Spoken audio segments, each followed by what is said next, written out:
Hello students, एक बार और स्वागत है आपका इस क्लास में। और हमने आपके लिए आपकी 10th NCERT मैथ्स को सिखाना स्टार्ट किया है। और आज हमारी आपके फर्स्ट चैप्टर जो कि है रियल नंबर, उसकी फर्स्ट एक्सरसाइज का लास्ट सम हम आपको एक्सप्लेन करने वाले हैं। शायद आपने इससे पहले जो फोर्थ सम है वो देखा होगा और बहुत अच्छे से आपको समझ में आया होगा। नहीं आया तो आप 5 मिनट रुकें, आपको अच्छे से समझ में आएगा। ठीक है, आज हम प्रश्न नंबर 5 की बात कर रहे हैं। ठीक है, क्वेश्चन नंबर 5 आपकी एक्सरसाइज 1.1 है। ठीक, अब फिफ्थ नंबर क्वेश्चन का जो क्वेश्चन है वो क्या है कि आपको यूक्लिड विभाजन एल्गोरिथम से ये शो करना है, दर्शाना है कि किसी भी धन पूर्णांक के घन को या तो आप 3m या 3m+1 फॉर्म में ही लिख सकते हो। इससे पहले वाले सम को आपने कैसे लिखा था कि किसी भी धनात्मक पूर्णांक के वर्ग को आप 3 रूप से लिखते थे, या तो 3m के रूप में लिखते थे, 3m+1 के रूप में, या 3m+2। ये 3 रूप के अलावा आप किसी रूप में नहीं लिख पाते थे। तो आज का सवाल है आपका कि आपको ये शो करना है कि किसी भी धन पूर्णांक को अगर आप घन निकालेंगे तो आप उस घन को इस फॉर्म में लिख सकते हैं। राइट, तो क्या करना है, हमें इसको सॉल्व करना है, शो करना। तो जैसे कि पिछला सवाल हमने लिखा था, सॉल्व किया था इसके पहले का फोर्थ सम के पहले, शायद फोर्थ सम के पहले थर्ड सम था जिसमें स्क्वायर को प्रूव किया था। तो उसमें हमने मान लिया था कि माना कोई धनात्मक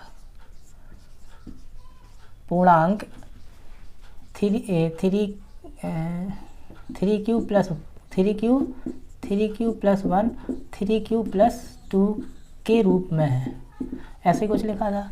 अब हो सकता है कई बच्चों को इसमें प्रॉब्लम हो, तो आप इसको ऐसा ना करके जैसे आपने दूसरा सवाल किया था वो क्या किया था, आपने जैसे लिखा था माना कोई धन पूर्णांक है, कोई धन पूर्णांक a एवं b के लिए यूक्लिड, ऐसा ही लिखा था, विभाजन प्रमेय का से। तो इसमें आपने क्या लिखा था, जहाँ पर b बराबर आपने 3 लिया था और 3 किस आधार पर लिया था, 3 आपने आधार पर लिया था सबको देख के। ठीक है, समय प्रूफ करना था अपन को 3m+1 या 3m+2। ये किस सम की बात कर रहे हैं हम, जिसमें वर्ग को प्रूव करना था।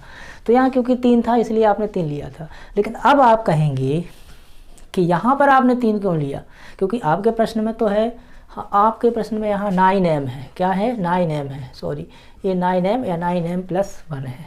और इसके साथ यहाँ पर एक और चीज़ है 9m+8। इन 3 फॉर्म में आप इसको लिख सकते हो। तो हमें प्रूव करने के लिए 3 संख्याएं कम से कम चाहिए, क्योंकि ये 3 फॉर्म है तो 3 संख्याएं अलग अलग होंगी जिनका घन अलग अलग होगा, और अलग अलग घनों को हम इस प्रकार से लिख सकते हैं। यहाँ तक कोई दिक्कत? ठीक है, कोई दिक्कत? यहाँ तक कोई दिक्कत नहीं। अब प्रश्न आया कि यहाँ पर तो 9 था, हमने 3 क्यों लिया, 9 क्यों नहीं लिया? भाई हमें लेना तो चाहिए 9, वो क्यों नहीं लिया वो देखते हैं हम आगे। अब यहाँ पर जब हमने 3m लिया, b बराबर 3 लिया, तब क्या हो जाएगा, तब यूक्लिड विभाजन से क्या हो जाएगा भाई, a = हो जाएगा आपका b, मतलब 3q+r। ठीक है, अब जब r है, जहाँ r बराबर 0 1 2 3 आएगा, नहीं इतना आएगा, इसलिए हमने नहीं लिया। ये r बराबर 0 1 2 3। अब आप सोचो कि यदि यहाँ b बराबर आप 9 लेते तो यहाँ कितना लिखते, 9q+r। तो यहाँ r का मान कितना होता है, 0 से लेके 8 तक। तो आपके कितने इक्वेशन बनते, कितने सारे संख्याएं निकल के आती, और हर संख्याओं में आप प्रूव करते तो आपका सवाल बड़ा हो जाता। दूसरी चीज़, अब क्योंकि हमको घन निकालना है, क्या निकालना है, घन निकालना है। और घन के लिए जब हम 9 का घन निकालते तो आप सोचो संख्या बड़ी होती, और बड़ी संख्या का कैलकुलेशन करने में आपसे दिक्कत होती। हालांकि यहाँ पर जो 3 लेने का कारण है कि हमको जब घन प्रूव करना है तो हमारा उद्देश्य केवल एक ही है, हमें 9m लिखना है, 9m+1 लिखना है, 9m+8 चाहिए। तो भाई 3 का स्क्वायर ही 9 हो जाता है, 3 का क्यूब क्या हो जाएगा 27। इसको भी हम 9 × 3 लिख सकते हैं। यही कारण है कि हमने सम को इस प्रकार से किया। हालांकि आप 9 b की जगह पर 9 भी ले सकते हो। राइट, तो यहाँ कर लेते हैं। तो वही चीज़ है जहाँ जब आपने क्या लिया, r बराबर 0 तब a बराबर क्या हो जाएगा, a बराबर हो जाएगा 3q। ठीक है, जब आप क्या लोगे r बराबर क्या लोगे आप 1 तो a बराबर कितना हो जाएगा 3q + 1। और जब आप r बराबर क्या लोगे भाई 2 तब a बराबर कितना हो जाएगा 3q + 2। तो ये तीन संख्याएं ऐसी ही आएंगी कि नहीं आएंगी जो हमने बताई थी। ठीक, अब आपको क्या करना है, अब आपको प्रूव करना है कि अगर ये धन पूर्णांक हैं तीन, कौन कौन से 3q + 1, ये क्या है, कोई भी धन पूर्णांक है तो इनका घन। अब हम क्या करेंगे, पहला लिखेंगे 3q, इसका घन हमको लिखना है, निकालना है। इसका घन मतलब 3 की पावर 3, पिछले सम में देखा आपने, और q की पावर 3। तो 3 की पावर 3 को हम ऐसे लिख सकते हैं 3 की पावर 3 3 की पावर 3 × 3 × 3 और q ऐसा लिख सकते हैं। और इसको हम कैसे लिख सकते हैं फिर 3 3 का 9 और यहाँ कितना हो गया 3q²। या हम इसको चाहें तो 9 इसकी जगह लिख दिया m, जहाँ हम क्या लिखेंगे m बराबर आपने लिखा 3q², 3q m क्या लिखा 3q है ना, जहाँ पर जो q है क्या है पूर्णांक है। ठीक है, जहाँ m = इतना है, अच्छे से लिख देते हैं इसको, एवं यहाँ एवं लिख दो, q क्या है पूर्णांक है। राइट, यहाँ तक आई थिंक कोई भी दिक्कत नहीं है। तो ये एक संख्या आपने प्रूव कर दी कि भाई एक धन पूर्णांक है, उसका हमने q किया, उस q को हम 9m के फॉर्म में लिख पाए। राइट, चलिए सेकंड, तो अब दूसरा धन पूर्णांक लेके देखते हैं। ऐसा तो नहीं कि हमारी ये थिंकिंग गलत हो। तो दूसरा धन पूर्णांक क्या है 3q + 1 की पावर 3। ठीक है, और ये फॉर्मूला आपने सभी ने पढ़ा है, क्या पढ़ा है, a + b का क्यूब इक्वल होता है a का cube + 3a² b + 3ab² + b³ मतलब 1 का a का b का क्यूब। ठीक है, यहाँ मैंने बोल के बताया, अगर आपको ना भी दिखे तो आप कर सकते हैं।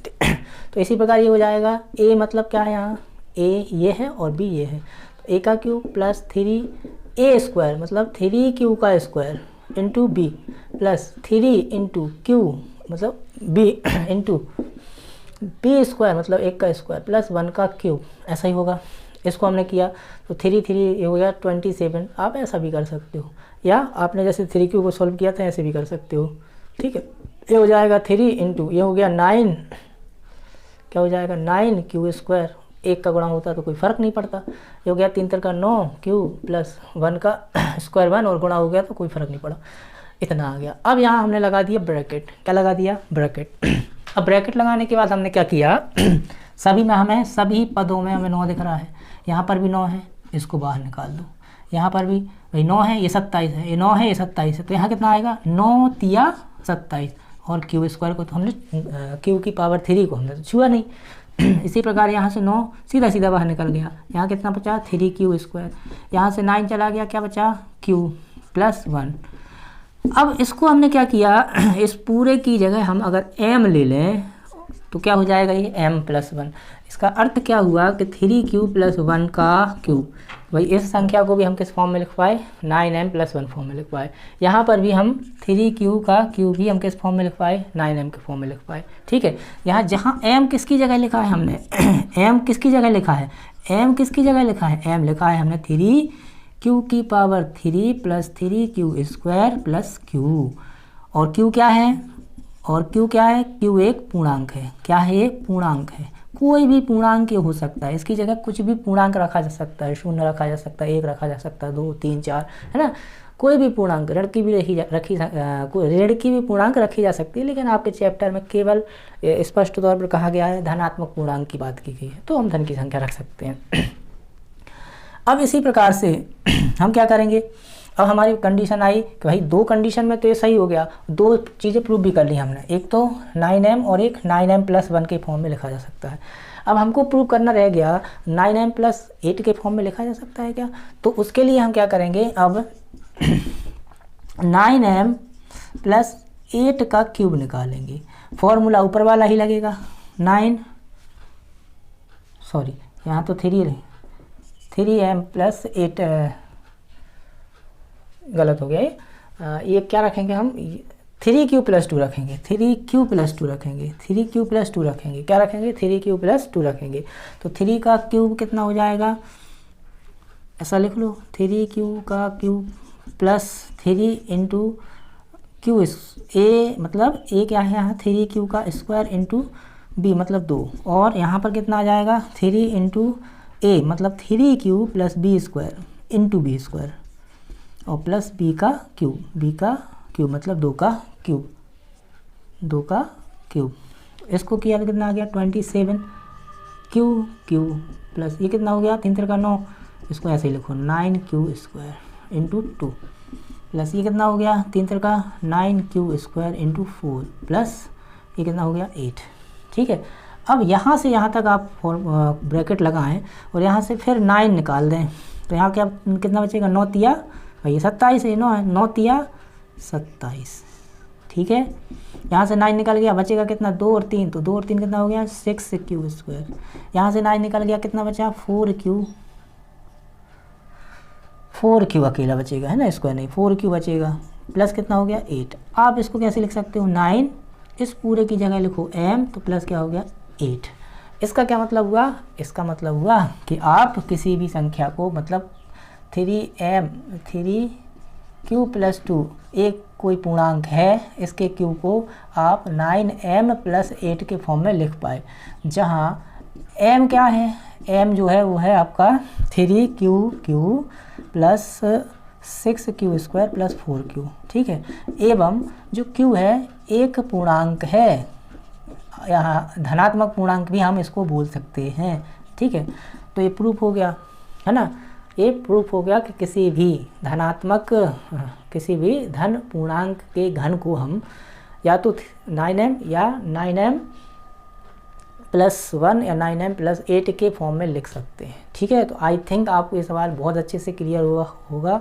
अगर ये सवाल थोड़ी बहुत दिक्कत करता है, जैसे आपको हो सकता है यहाँ कोई दिक्कत हो, तो इसके लिए आप इससे पहले वाले सम देखेंगे, तो मेरी गारंटी है कि आपको हर एक चीज़ क्लियर होगी। ठीक है, तो आज के लिए इतना। हम नेक्स्ट क्लास में आपकी जो नेक्स्ट एक्सरसाइज 1.2 है उसको स्टार्ट करेंगे और देखेंगे कि उसमें आपको कितने सरलता से कितने अच्छे तरीके से आपको वो सिखा सकें। एक और चीज़, यहाँ पर हर एक सवाल जो है इम्पोर्टेंट है, आप ये ना समझें कि ये बस परीक्षा में आता है ना आता है भाई, 1 नंबर में भी इसमें से प्रश्न पूछा जा सकता है कि हो सकता है कि आपको दे दिया जाए कि कथन में दे दिया जाए, 4 ऑप्शन दे दिए जाएँ, सत्य में पूछ लिया जाए कि बताइए कि किसी भी धन पूर्णांक के घन को हम 3m फॉर्म में लिख सकते हैं, तो 3m फॉर्म में नहीं ले सकते हैं, घन को हम लिखेंगे किस फॉर्म में 9m के फॉर्म में। 3m के फॉर्म में किसको लिख सकते हैं, स्क्वायर को किसी भी। तो इस प्रकार से 1 नंबर में भी प्रश्न ये पूछे जा सकते हैं, तो आप इनको अच्छे से ही सीखना है आपको। ठीक है, और आगे के लिए भी ये बहुत इंपॉर्टेंट चीज़ें हैं। अगर आपका उद्देश्य पढ़ाई करना है, किसके लिए, जॉब के लिए, नौकरी के लिए, तो आपको बहुत अच्छी ईमानदारी से आज से ही चीज़ों को समेट के चलना चाहिए और अच्छे से याद करते चलना चाहिए। तो थैंक्स फॉर टुडे, मिलते हैं नेक्स्ट क्लास में। Good day, good bye.